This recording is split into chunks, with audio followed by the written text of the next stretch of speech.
We're back with new details about an American soldier being detained in North Korea after running across the demilitarized zone and into the country. It happened in an area known as the Joint Security Area. That's along the border between North and South Korea, where private groups offer tours sponsored by the United Nations. Well, the soldier, Private Travis King, somehow joined one of those groups and crossed the border. According to the Associated Press, he was due to be sent back to the United States, where he could have faced disciplinary action for assault. NBC News foreign correspondent Matt Bradley is in Seoul and joins us now with the latest. Matt, good morning. So we're getting a lot more details than we had yesterday and understanding this picture a little bit more. What else do we know about Private King and how he was able to escape and get across to the border? Yeah, actually, a picture of Travis King, Private Travis King, is coming into sharper focus. Actually, quite literally, his picture is something we have now. And so that has sort of built out this image of this looks like a very disturbed young man who was arrested at least twice here in Seoul, both of them for what sounds like late night incidents that sounded like they were in kind of bars or nightclubs. He was arrested once, and he actually did extensive damage to a South Korean police car, and for that, he was fined. He also assaulted what looked like a friend or someone he met at a nightclub around that time a couple of months ago.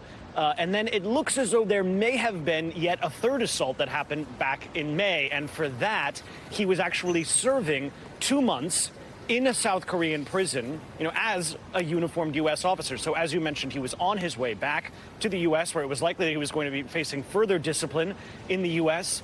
He seemed to escape the military minders who were watching him board the flight to go back to the States, and instead went on one of these common tour groups to Panmunjom. You can get that right here in Seoul. You sign up, they take you on a bus all the way up to the border, and you get to see exactly what Private Travis King and the rest of that group saw. You get so close that you can bolt across, and that's exactly what we saw happen. Now, why he did it, what built up to that, that's all something that we're still very curious about and still trying to find out. So, guys, Matt, what's the reaction in Washington, and what's the Pentagon saying about this?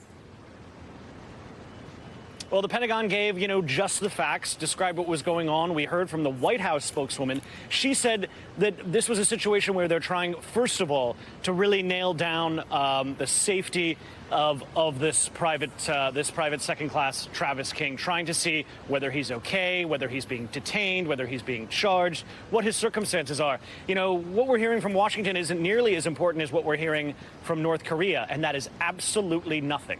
Not from the officialdom, not from state media. So until we get some kind of indication that the North Koreans have even acknowledged Private King's existence, it's going to be hard to know exactly where this story goes from here. Right. Guys? All right, Matt Bradley, thank you so much.